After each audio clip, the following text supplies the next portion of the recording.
Assalamualaikum warahmatullahi wabarakatuh.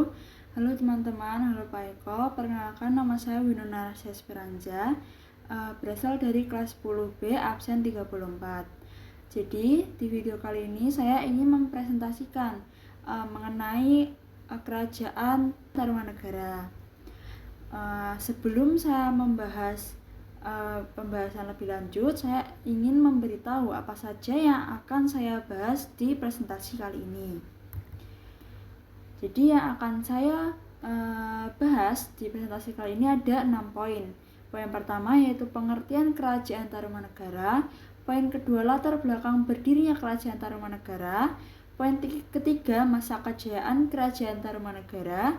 Poin keempat, fase kemunduran kerajaan Tarumanegara. Poin kelima, bukti peninggalan kerajaan Tarumanegara. Dan yang terakhir, poin keenam, ada daftar pustaka yang berisi sumber informasi yang saya dapatkan untuk menggali informasi tentang kerajaan Tarumanegara.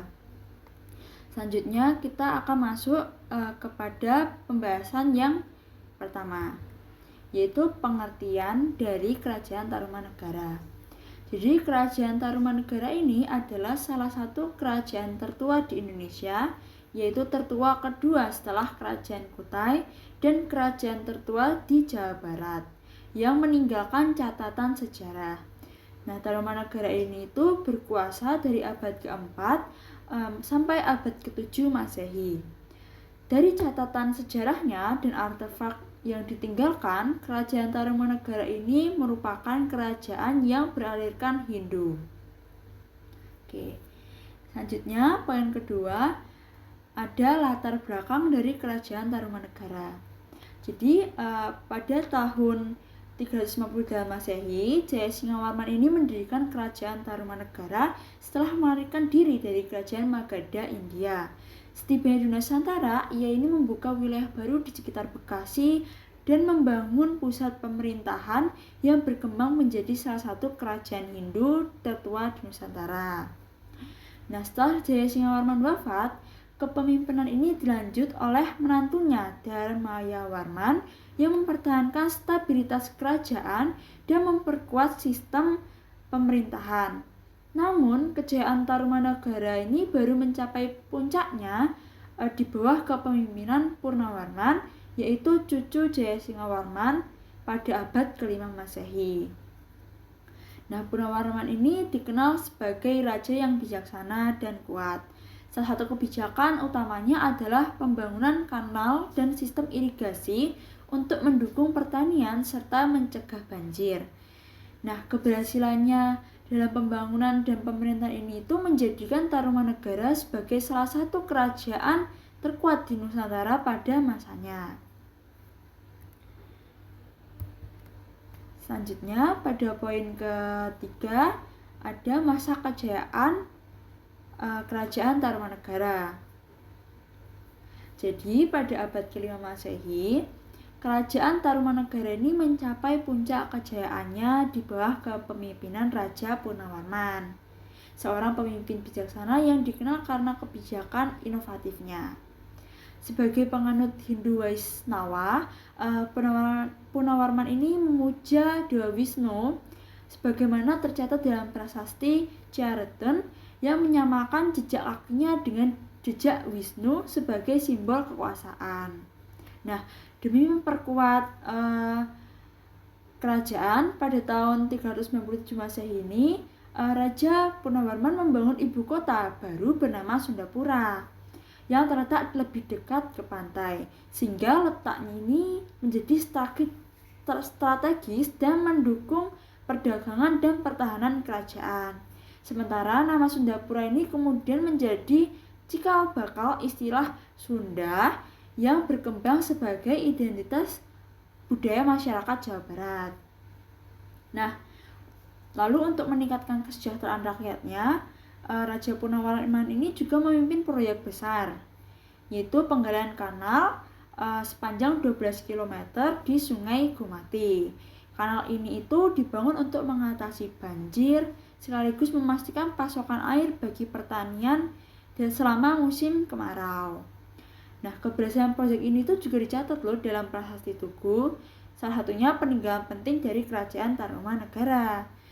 Nah, lalu sebagai bentuk rasa syukur dari Raja Punawarman ini, yaitu mempersembahkan 1000 sapi kepada kaum Brahmana. Nah, persembahan ini itu ternyata sudah menjadi tradisi Hindu pada masa itu. Dan juga di bawah kepemimpinannya, Tarumanegara ini semakin berkembang pesat dengan sistem pemerintahan yang teratur serta ekonomi yang kuat berbasis pertanian, perdagangan, dan juga perikanan. Nah, hubungan dagang dengan India dan Tiongkok kemudian semakin maju. Terbukti dari catatan Tiongkok yang menyebut keberadaan kerajaan ini. Kejayaan Tarumanegara ini pada masa Punawarman juga menjadi salah satu tonggak penting sejarah Nusantara. Meskipun akhirnya melemah dan digantikan oleh Kerajaan Sunda, warisan Punawarman tetap dikenang sebagai salah satu pencapaian terbesar dalam sejarah kerajaan di Indonesia. Nah, tentunya kalian sampai sini sudah sedikit lebih paham dong tentang Kerajaan Tarumanegara. Lalu selanjutnya kita akan beralih ke poin ke-4, yaitu fase kemunduran Kerajaan Tarumanegara. Nah, jadi setelah mencapai kejayaan di bawah Raja Punawarman, Kerajaan Tarumanegara ini mulai mengalami kemunduran, terutama pada masa pemerintahan Raja Sudawarman yang kurang peduli terhadap masalah kerajaan. Lalu kondisi ini semakin memburuk ketika seorang cucu dari Raja ke-8 mendirikan Kerajaan Galuh yang sebelumnya ini merupakan bagian dari Tarumanegara. Nah, lalu pada masa pemerintahan Raja Linggawarman, yaitu raja terakhir Tarumanegara, kerajaan ini pun juga semakin melemah karena Raja Linggawarman ini tidak memiliki pewaris laki-laki. Nah, dia ini memiliki 2 orang putri. Putri sulungnya bernama Manasih yang akhirnya Manasih ini menjadi istri Tarusbawa, dan putri keduanya yang bernama Sobakanca yang menjadi istri Dapuntah yang Srijayanda, yaitu pendiri Kerajaan Sriwijaya. Lalu setelah wafatnya Linggawarman, menantunya Tarusbawa ini lebih memilih untuk mendirikan Kerajaan Sunda sebagai penerus Tarumanegara.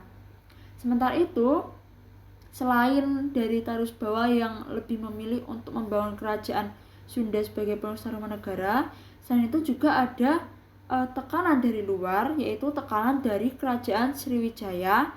Nah, Kerajaan Sriwijaya ini pada masa itu tuh semakin kuat, sehingga pada abad ke-7 Masehi, Kerajaan Sriwijaya ini menyerang serta menaklukkan sisa-sisa wilayah Tarumanegara.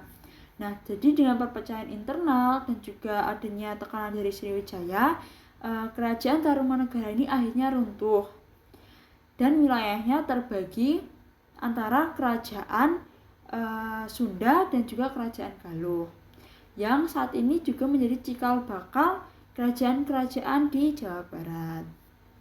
Nah, teman-teman, jadi dari latar belakang berdirinya kerajaan, terus masa kejayaan dan juga fase kemunduran, kan kita jadi sudah tahu nih ya, oh ternyata begini ya sejarahnya dari Kerajaan Tarumanegara ini. Nah, selain itu juga dari sejarah ini pastinya juga ada peninggalan-peninggalan dari Kerajaan Tarumanegara. Nah, jadi bukti peninggalan yang ada itu di sini aku bakal menyebutkan dalam bentuk prasasti dan juga catatan perjalanan. Nah, untuk peninggalan prasasti yang pertama yaitu prasasti Ciareten. Berikut ada gambarnya ya. Nah, prasasti Ciareten ini merupakan prasasti pertama peninggalan Kerajaan Tarumanegara yang ditemukan pada tahun 1863 di Desa Ciareten, Ilir, Kabupaten Bogor. Prasasti ini berisi pahatan laba-laba, cap telapak kaki Raja Punawarman, serta sajak beraksara Pallawa yang menyebutkan bahwa jejak kaki tersebut melambangkan kekuasaan Punawarman yang disamakan dengan Dewa Wisnu. Lalu peninggalan prasasti yang selanjutnya adalah prasasti kebun kopi. Jadi prasasti kebun kopi ini ditemukan pada awal abad ke-19 di desa Jareteng Ilir, Kabupaten Bogor oleh Belanda.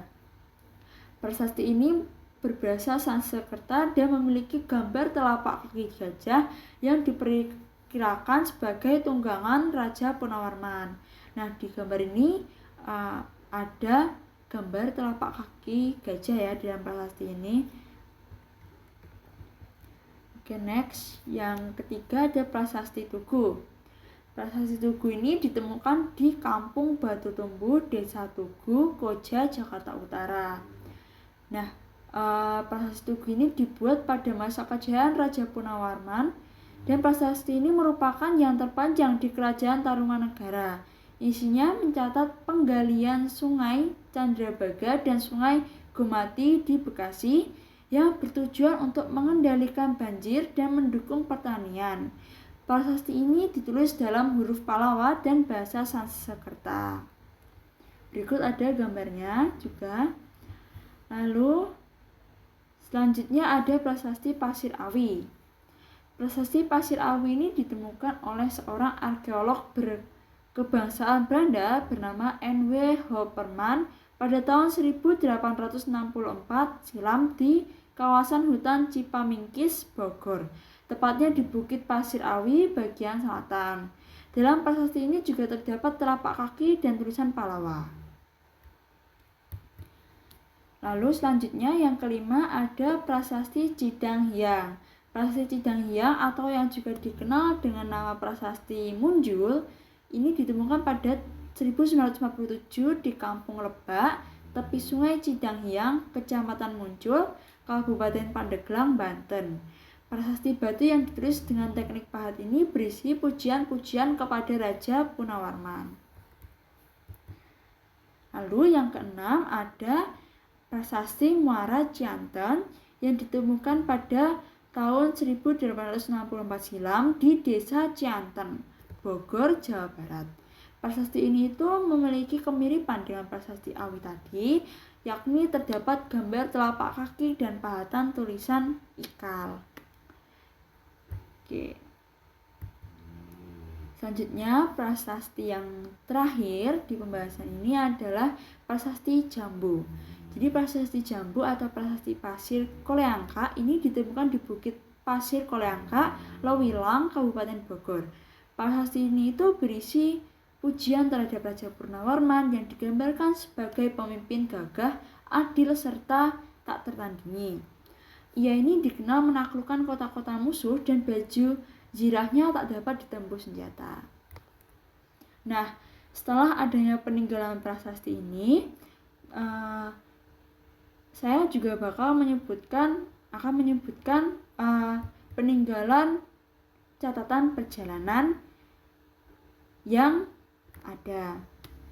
Jadi peninggalan catatan perjalanan yang nomor 1 itu adalah catatan perjalanan Fahien. Fahien atau seorang bisu Tiongkok ini mengunjungi Nusantara pada abad ke-5 dan ia ini mencatat kemakmuran kerajaan Tarumanegara pada masa itu. Ia menyebutkan bahwa kerajaan ini memiliki sistem pemerintahan yang terstruktur serta rakyat yang makmur. Meskipun catatannya tidak terlalu rinci, tapi keberadaannya menjadi bukti eksternal yang mengonfirmasi eksistensi dan kemajuan Tarumanegara. Lalu yang peninggalan catatan perjalanan yang kedua ini ada catatan dari dinasti Soi dan dinasti Tang. Jadi berita dari dinasti Soi ini mengatakan bahwa pada tahun 528 dan 535 datang utusan dari Tolomo yang terletak di sebelah selatan. Nah, para ahli ini meyakini bahwa yang dimaksud dengan Tolomo terletak di daerah Jawa Barat itu yakni Tarumanagara. Nah, baik teman-teman, setelah penjelasan yang saya beri tadi, ini adalah daftar pustaka yang berisi informasi yang sudah saya gali untuk membuat PowerPoint ini. Nah, berikut adalah daftar pustaka yang saya dapatkan. Mungkin segitu dulu presentasi yang dapat saya sampaikan. Tentunya saya meminta maaf jika banyak salah kata maupun salah pengetikan dalam pembuatan PowerPoint ini. Kurang lebihnya saya minta maaf. Wassalamualaikum warahmatullahi wabarakatuh.